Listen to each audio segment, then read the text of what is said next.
Hey, we're back, and as I promised, we are starting the Panda Z Turbo project, and hang tight. I'll show you what we're thinking, and we'll get into it.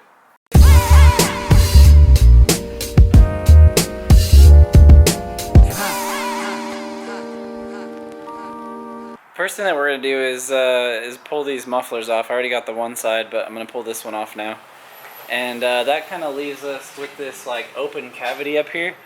And I think it's kind of cool because it's already sort of heat shielded, and I mean that should keep like any of the turbo heat kind of like from going up into the cab of the car, which should be nice. So my plan is to find a place to mount and hang our turbos right in this area, and yeah, I'm not really sure how I'm gonna do that, but I got some metal and I got a welder, and I'm sure I'll figure it out.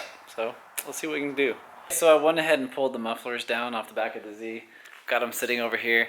I'll probably end up chopping the ends off of them and using the flanges, the existing ones. That way we can make the way the turbo mounts to the factory exhaust stay just the way it is, like with a 2-bolt flange.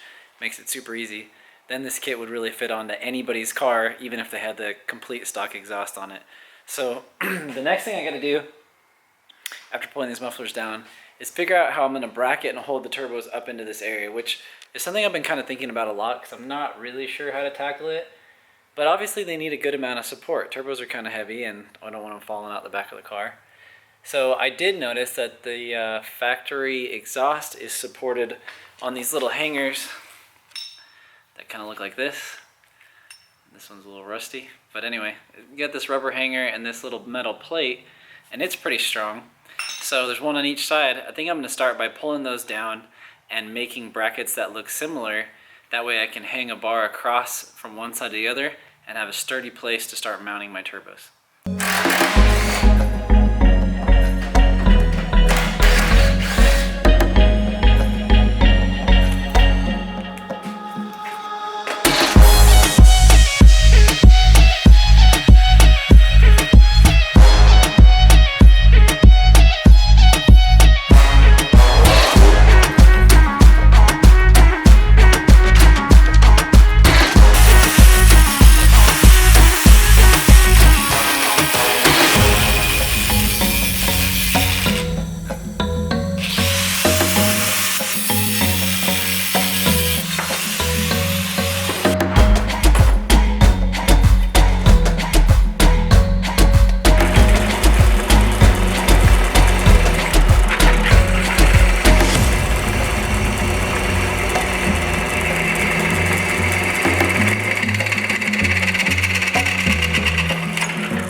Okay, I was able to get these plates up here, and they're kind of bolted on now.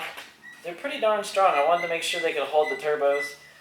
So I assume, if they can hold me up, they can probably hold some turbos. So those are good. Okay, so I went to the store and I got myself some metal. This one's pretty strong and didn't seem to have any flex. It's just a piece of square tubing, and I'm going to probably use this up in this area to tack between my two plates that I made, if you guys can see that. There's a plate there and over there. This way I'll have something strong that doesn't really bend to hang the turbos off of. And then I got some other strapping metal to cut brackets to go straight to the sides of the turbo to bolt on. So it's kind of tricky. I'm not really sure how I'm going to do it. I'm going to try to figure it out right now. I'm going to hang that bar and start trying to hang turbos. Also, we got some other cool pieces. This is a 5-bolt to V-band for the outlet. And this is like a T3 to V-band for the inlet. It's kind of a cool little cast piece. And that'll kind of come off here. It'll make this thing really easy to put on, take off. Just trying to kind of plan for the future. So, alright, I'm going to start tacking this up. I think this is the hardest part.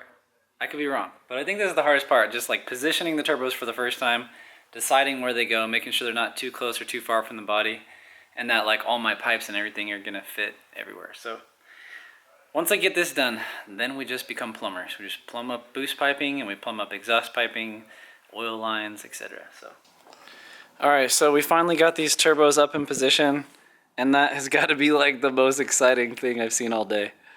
Okay, so as you can see, we cut off the stock flanges, which, you know, I'm sure there's more efficient ways to do it, but we just cut off these ones because that's what we had. So we cut off the stock flanges, that way we could retain like kind of the stock fitment, and we just put a piece of pipe and welded it to the V-band, and then mounted it to our V-band to T3 adapter. So now these turbos are sitting like up as high as we could get them, and the two exhaust outlets will be able to like probably come and either merge together. We haven't really decided yet, but they'll have enough room to still turn and come out.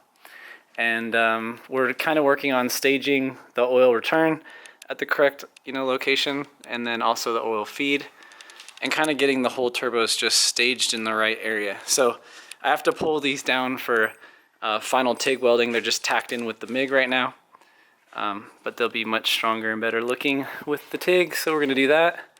But yeah, step one, I mean, this is definitely like the hardest part, is positioning these. So a minute ago you guys saw this bar that I was welding.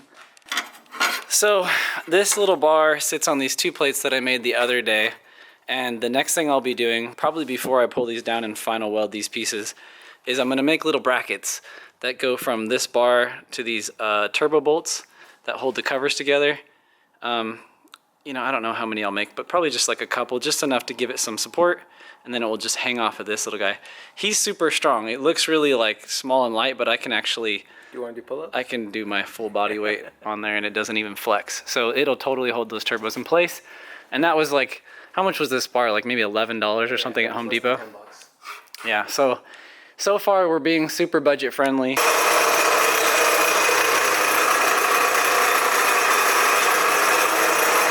Okay, so I just put 2 little tacks on this bar, and I'm about to tack my 4 support braces that actually hold the turbos in place. The goal here is just to get it so that, like, even if these came loose, or if we hit something and broke the exhaust, the turbos would still hang safely up on the top.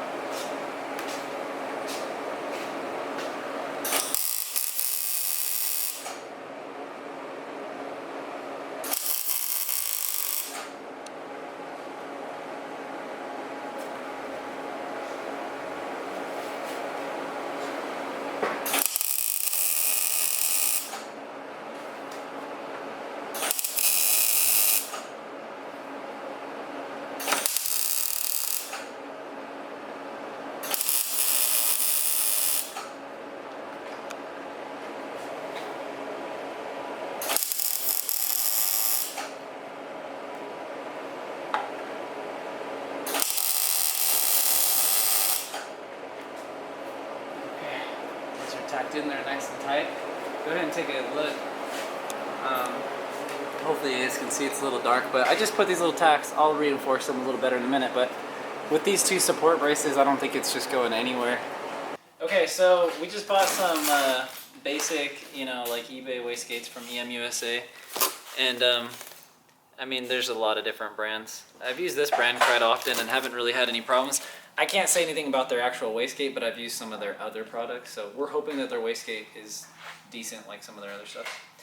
The spring in here feels pretty heavy, but we're not going to worry about that because, you know, worst case, we just make a lot of horsepower.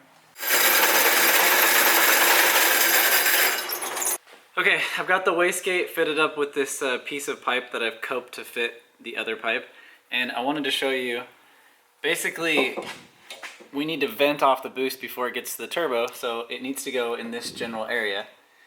But, you know, I wanted to make them look symmetrical, so I already marked up the other side, and the way we made it, we can actually slide the piece in and out. So I have this side over at the bench. I'm cutting the hole for the wastegate and fitting it perfect, welding it up.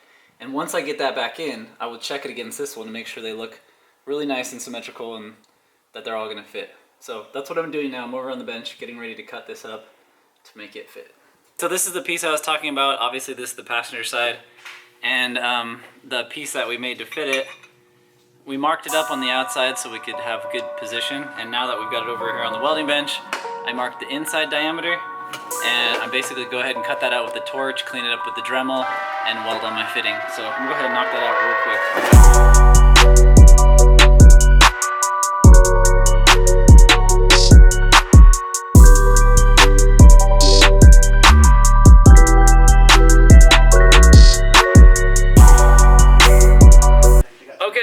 we got this manifold all fitted up.